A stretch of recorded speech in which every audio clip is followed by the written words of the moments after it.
शुक्लां ब्रह्मविचारसारपरमावाद्यां जगद्व्यापिनीं वीणापुस्तकधारिणीम् अभयदां जाड्यान्धकारापहां हस्ते स्फाटिकमालिकां विदधतीं पद्मासने संस्थितां वन्दे तां परमेश्वरीं भगवतीं बुद्धिप्रदां शारदां।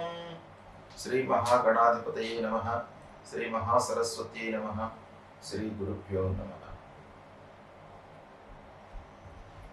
నవగ్రహాల లోపల అత్యంత శుభగ్రహ అయినటువంటి గురువు యొక్క సంచారము మానవుని పైన చాలా ప్రభావాన్ని చూపిస్తుంది. అంటే గురువు పూర్ణ శుభుడు కాబట్టి ఆ గురువు యొక్క అనుగ్రహము చాలా ఉండాలి, మనకు తప్పకుండా ఉండాలి. మనిషి అభివృద్ధి పథంలో పయనించాలి, అభివృద్ధిలోకి రావాలి అని అంటే గురువు యొక్క అనుగ్రహము చాలా అవసరం. సాంప్రదాయంగా ఆలోచించినప్పటికీ గురువు త్రిమూర్తి స్వరూపమైనటువంటి వాడు. గురుర్ బ్రహ్మ, గురుర్ విష్ణు, గురుర్ దేవో మహేశ్వర, గురు సాక్షాత్ పరబ్రహ్మ, తస్మై శ్రీ గురవే నమః అన్నారు. అంటే తల్లిదండ్రుల తర్వాత అత్యంత ప్రాధాన్యత కలిగినటువంటి వ్యక్తి గురువు. నవగ్రహాల లోపల కూడాను అత్యంత ప్రాధాన్యతను సంతరించుకున్నటువంటి గ్రహము గురుగ్రహము. సాధారణంగా ఈ గురుగ్రహము సంవత్సరము మొత్తం కూడాను ఒక రాశిలో సంచరిస్తుంటాడు.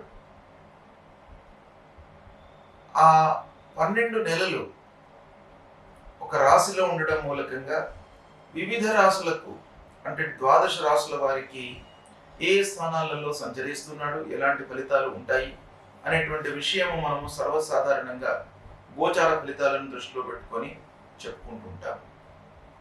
అయితే ఈ సంవత్సరము ఒక ప్రత్యేకమైనటువంటి స్థితి గురువు యొక్క సంచారంలో ఏర్పడింది.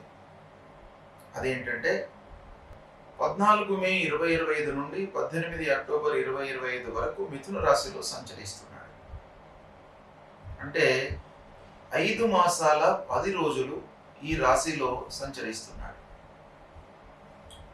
12 మాసాలు ఉండవలసినటువంటి గురుగ్రహము ప్రథమం లోపల 5 మాసాల 10 రోజులు ఉంటున్నాడు. అంటే ఈ సందర్భంలో 12 రాశుల వారికి ఎలాంటి ఫలితాలను ఇస్తున్నాడు ఈ 5 మాసాల లోపల? అయితే మృగశిర నక్షత్రం 3వ పాదంలో ప్రవేశించడంతో మిథున రాశిలోకి ప్రవేశిస్తున్నాడు. అంటే 14 మే 2025 రోజున మృగశిర 3వ పాదంలోకి ప్రవేశిస్తున్నాడు కనుక మిథున రాశిలోకి ఎంటర్ అవుతున్నాడు. దాని తర్వాత మళ్ళీ ఆరుద్ర నక్షత్రంలో 13 జూన్ రోజున ఆరుద్ర నక్షత్రంలోకి ప్రవేశిస్తున్నాడు. తదనంతరం 13 ఆగస్టు రోజున పునర్వసు నక్షత్రంలోకి ప్రవేశిస్తున్నాడు. ఈ విధంగా ఈ 5 మాసాల 10 రోజులు ఈ నక్షత్రాలలో ప్రయాణం చేస్తున్నాడు గురుగ్రహము. ఈ గురుగ్రహము మానవుడి పైన అంటే జాతకుడి పైన 12 రాశులలో జన్మించినటువంటి వారిపైన అనేక అంశాలపైన ప్రభావాన్ని చూపిస్తుంది.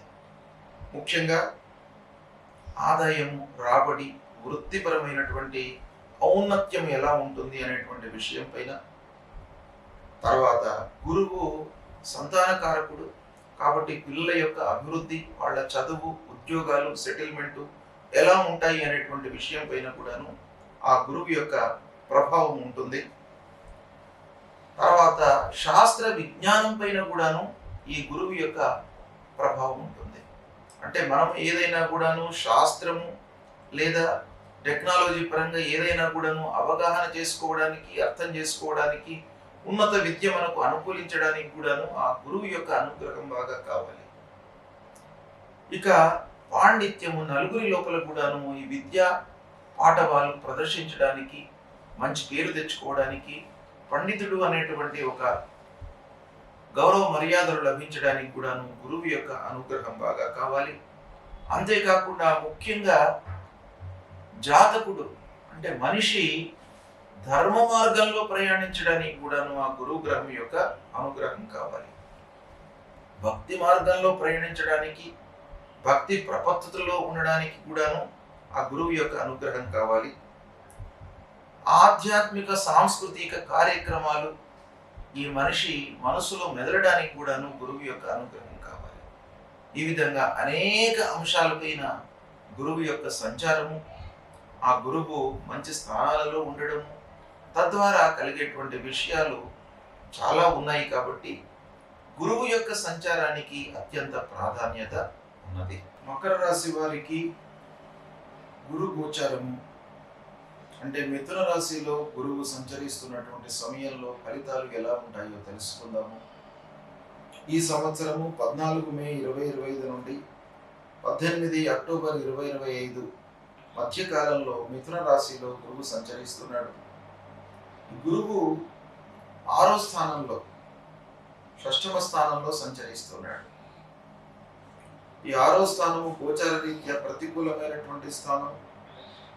ఈ స్థానంలో సంచరించడం మూలకంగా కొన్ని ఇబ్బందికరమైనటువంటి ఫలితాలు కలిగే అవకాశాలు ఉన్నాయి. ముఖ్యంగా ఏంటంటే, చాలా రోజుల నుండి మనతో క్లోజ్గా మూవ్ అవుతున్నటువంటి వ్యక్తులు, స్నేహితులు, వీళ్ళందరూ కూడాను మనకు శత్రువులుగా మారేటువంటి అవకాశాలు బాగా ఉన్నాయి. మనతో లబ్ధి పొందినటువంటి వాళ్ళు, మన సహాయ సహకారాలు తీసుకొని వాళ్ళు పైకి వచ్చినటువంటి వాళ్ళు, వీళ్ళందరూ కూడాను మనకు దూరమయ్యే అవకాశాలు, శత్రువులుగా మారే అవకాశాలు ఉన్నాయి. కాబట్టి కొన్ని జాగ్రత్తలు తీసుకోవాలి. ఇక జ్ఞాతుల మూలకంగా అంటే పాలివాళ్ల మూలకంగా మనకు ఇబ్బందులు, వ్యాణ్యం వచ్చేటువంటి అవకాశాలు బాగా కనబడుతున్నాయి. కాబట్టి ఆ విషయం లోపల కూడాను కొంత జాగ్రత్తలు తీసుకోవాలి. ఇక ఆత్మీయులు, దగ్గర వాళ్ళ మూలకంగా విమర్శలకు గురయ్యేటువంటి అవకాశాలు బాగా కనబడుతున్నాయి. ముఖ్యంగా ఉద్యోగస్తులకు, ఆఫీసులకు అనవసరమైనటువంటి విమర్శలకు గురయ్యే అవకాశాలు, తోటి ఉద్యోగులతో, పై అధికారులతో వైషమ్యాలు, అపనిందలు, వీళ్ళు ఎంత మంచి పని చేసినప్పటికీ పనితనానికి గుర్తింపు లేకపోవడం మూలకంగా కొన్ని ఇబ్బందులు ఎదుర్కొనేటువంటి అవకాశాలు గోచరిస్తున్నాయి. అనవసరమైనటువంటి విషయాలను ఎక్కువగా ఆలోచించడం మూలకంగా మనస్తాపానికి గురి అవుతారు. ఆలోచన ఎక్కువ అవుతుంది, కార్యాచరణ తక్కువగా ఉంటుంది. తద్వారా భయభ్రాంతులకు లోనయ్యేటువంటి అవకాశం కూడాను బాగా ఉంది.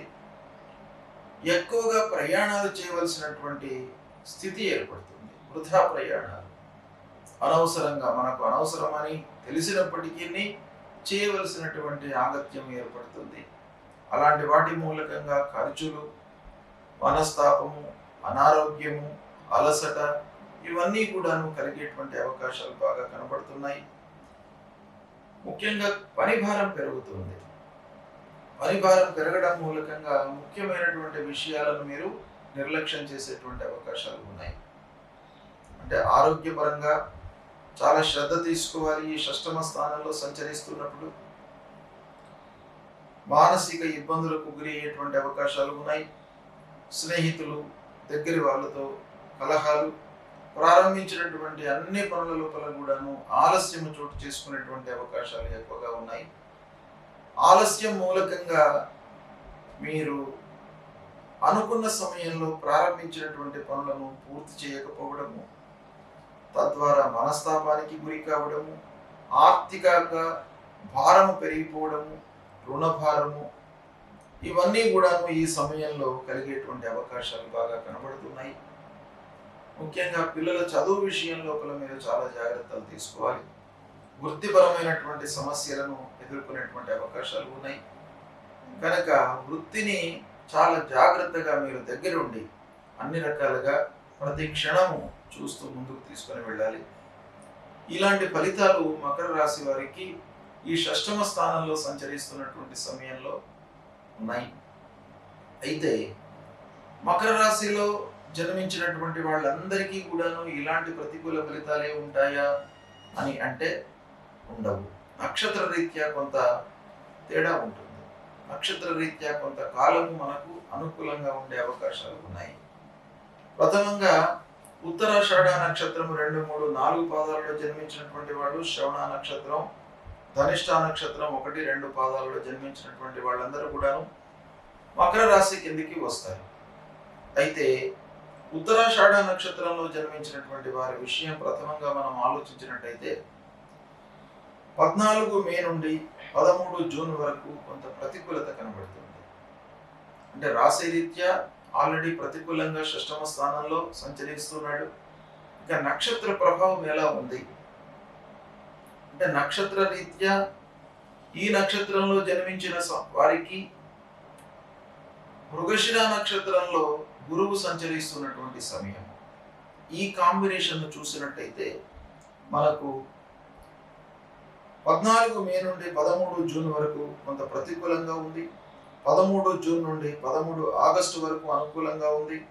13 ఆగస్టు నుండి మళ్ళీ 18 అక్టోబర్ వరకు ప్రతికూలంగా ఉంది. అంటే ఓవరాల్గా ఉత్తరాషాఢ నక్షత్రంలో జన్మించినటువంటి వారికి మధ్యన అనుకూలత కొంత ఉంది. షష్టమ స్థానంలో ప్రతికూలంగా ఉన్నప్పటికీ మధ్యకాలం అంటే 13 జూన్ నుండి 13 ఆగస్టు కొంత అనుకూలంగా గోచరిస్తుంది. ఇక శ్రవణ నక్షత్రం వాళ్ళ విషయం ఆలోచించినట్టయితే 14 మే నుండి 13 జూన్ వరకు అనుకూలంగా ఉంది. 13 జూన్ నుండి 13 ఆగస్టు వరకు ప్రతికూలంగా ఉంది. 13 ఆగస్టు నుండి 18 అక్టోబర్ వరకు అనుకూలంగా ఉంది. అంటే శ్రవణ నక్షత్రం వారికి ఈ రాశి రీత్యా మకర రాశి రీత్యా షష్టమ స్థానంలో సంచరిస్తున్నప్పటికీ ప్రతికూలత ఉన్నప్పటికీ ప్రత్యేకంగా శ్రవణ నక్షత్ర జాతకులకు మొదటిలో అనుకూలంగా ఉంది, చివరిలో అనుకూలంగా ఉంది. మధ్యకాలం అంటే 13 జూన్ నుండి 13 ఆగస్టు మాత్రమే ప్రతికూలత ఎక్కువగా ఉండేటువంటి అవకాశాలు గోచరిస్తున్నాయి. ఇక ధనిష్ట నక్షత్ర జాతకుల విషయం చూసినట్టయితే 14 మే నుండి 13 జూన్ వరకు ప్రతికూలంగా ఉంది. 13 జూన్ నుండి 13 ఆగస్టు వరకు అనుకూలంగా ఉంది. 13 ఆగస్టు నుండి మళ్ళీ 18 అక్టోబర్ వరకు ప్రతికూలంగా ఉంది. అంటే ధనిష్ట నక్షత్ర జాతకులకు మధ్యన 13 జూన్ నుండి 13 ఆగస్టు అనుకూలంగా ఉంది, మిగతా కాలం ప్రతికూలంగా ఉంది. అంటే ఈ అనుకూల సమయము ఈ షష్టమ స్థానంలో సంచరించడం మూలకంగా కలిగేటువంటి ప్రతికూల ఫలితాలను ఈ నక్షత్ర రీత్యా అనుకూలమైనటువంటి సమయం కొంత కాంపెన్సేట్ చేస్తుంది. కాబట్టి దీన్ని దృష్టిలో పెట్టుకున్నట్టయితే మీకు కొంత మంచి ఫలితాలు కలిగేటువంటి అవకాశాలు ఉన్నాయి. ఓవరాల్గా మనం చూసినట్టయితే మకర రాశి వారికి 6వ స్థానము శత్రుస్థానము, అనారోగ్య సమస్యలను ఇచ్చేటువంటి స్థానము. కాబట్టి ఆరోగ్యం పైన స్నేహితులు, శత్రుభావం ఉన్నటువంటి వాళ్లతో కొంత జాగ్రత్తగా ఉండడము ఈ సమయంలో చాలా అవసరము. ఈ విధంగా ఈ మకర రాశి జాతకులకు ఫలితాలు ఉన్నాయి. అయితే ముఖ్యంగా గురు భగవానుడు మనకు కొన్ని ప్రత్యేకమైనటువంటి కార్నర్స్ లోపల ఎక్కువ ప్రభావాన్ని చూపిస్తాడు. ఆదాయము, ఆరోగ్యము, పిల్లల యొక్క చదువు, వాళ్ళ ఉద్యోగము, వివాహాది శుభకార్యాలు, ముఖ్యమైనటువంటి విలువైనటువంటి వస్తువులను కొనుగోలు చేయడము, జ్ఞాన సముపార్జన కొరకు ఆధ్యాత్మిక విషయాలపై ఇలాంటి వాటిపై గురు భగవానుడి యొక్క ప్రభావం చాలా ఉంటుంది. అంటే ఈ షష్టమ స్థానంలో సంచరిస్తున్నాడు కాబట్టి ఈ కార్నర్స్ లో కొంత నెగిటివ్ ఎఫెక్ట్ ఉండేటువంటి అవకాశం ఉంటుంది. కాబట్టి దీన్ని రెక్టిఫై చేసుకోవడానికి ప్రయత్నాలు చేయండి, శుభ ఫలితాలను పొందుతారు. గురువు ప్రతికూల స్థానాల్లో సంచరిస్తున్నటువంటి సమయంలో మనము పరిహారాలు చేసుకోవడము చాలా ఉత్తమమైనటువంటి కర్తవ్యం. అంటే మానవ ప్రయత్నంగా కొన్ని రెక్టిఫికేషన్స్ చేసుకొని భగవంతుడి అనుగ్రహం కొరకై మనము పరిహారాలను చేసుకోవాలి. పరిహారాలను చేసుకునేటువంటి క్రమంలో మనకు శాస్త్రము 3 రకాలుగా చెప్పింది. ఒకటి, ఆ గురువుకు సంబంధించినటువంటి మూల మంత్రాన్ని ప్రతినిత్యం కూడాను జపించుకోవడము. దేవానాంచ ఋషీణాంచ గురుం కాంచన సన్నిభం వందనీయం త్రిలోకానాం తం నమామి బృహస్పతి అనేటువంటి ఈ మూల మంత్రాన్ని ప్రతినిత్యం కూడాను 16 సార్లు జపించినట్టయితే ఆ గురు భగవానుడి యొక్క అనుగ్రహం మీకు లభిస్తుంది. రెండవది మాతాపితృలను సేవించడము. ఇది చాలా ముఖ్యమైనటువంటిది. రెండవది ప్రతినిత్యం కూడాను తల్లిదండ్రులను సేవించడం మూలకంగా, తల్లిదండ్రులు ప్రథమ గురువులు మనకు కాబట్టి వారి యొక్క అనుగ్రహం లభిస్తుంది. తల్లిదండ్రుల యొక్క ఆశీర్వచనము, అనురాగము, ప్రేమ లభించినట్టయితే మీకు అన్నీ కూడాను జయాలే కలుగుతాయి మీ జీవితంలో. కాబట్టి ప్రతినిత్యం కూడాను తల్లిదండ్రులకు నమస్కరించుకోవడము, వాళ్ళ యొక్క బాగోగులు తెలుసుకోవడము, సపర్యలు చేయడము, ఇది చేయడం మూలకంగా మీకు గురు భగవానుడు ప్రీతి చెందుతాడు. ఇక మూడవది గురువుకు సంబంధించినటువంటి దానాలు ఇవ్వడం. గురువుకు సంబంధించినటువంటి దానాలు ముఖ్యంగా పసుపు పచ్చ వస్త్రము, శనిగలు, ఇవి దానం ఇవ్వాలి. వస్త్రదానము, శనిగలు దానంగా ఇవ్వడం మూలకంగా కూడాను ఆ గురు భగవానుడు ప్రీతి చెందుతాడు. దానము ఎప్పుడైనా కూడాను మనము ఎవరికైతే అవసరమో వాళ్ళకే దానం ఇవ్వాలి. కొంత ఇబ్బందులలో ఉన్నటువంటి వాళ్లకు, అలాంటి వాళ్లకు మనం దానం ఇచ్చినట్టయితే ఆ దానానికి విలువ ఉంటుంది. కడుపు నిండినటువంటి వాడికి భోజనం పెడితే ఆ భోజనంలో ఉన్నటువంటి రుచి అనేటువంటిది వాడికి తెలియదు. ఆకలితో ఉన్నటువంటి వాడికి భోజనం పెట్టడము, ఇలాంటివి కొన్ని చేయడం మూలకంగా ఆ గురు భగవానుడు ప్రీతి చెంది మీకు దుష్ట స్థానాల్లో సంచరిస్తున్నటువంటి ఆ ప్రతికూల ఫలితాలను తగ్గించి అనుగ్రహించేటువంటి అవకాశాలు ఉంటాయి. కాబట్టి తప్పకుండా ఈ దానాలను కూడాను మీరు ఆచరించండి. నాలుగవది భగవంతుడి అనుగ్రహం కొరకై దేవాలయానికి వెళ్ళడము, దైవ ప్రార్థన చేయడము, నామ సంకీర్తన చేయడము, ఇవి కూడాను మనకు ఈ పరిహారంలో చాలా ముఖ్యమైనటువంటివి. దత్తాత్రేయ స్వామిని కొలవండి, దక్షిణామూర్తి స్తోత్ర పారాయణం చేయండి, తర్వాత నరసింహస్వామిని కొలవండి, విష్ణు భగవానుని కొలవండి. దైవ కీర్తన, నామ సంకీర్తన అనేటువంటిది చాలా ముఖ్యమైనటువంటిది. కాబట్టి ఈ రకంగా మీరు చేసినట్టయితే ఆ గురు భగవానుడు మిమ్మల్ని అనుగ్రహిస్తాడు.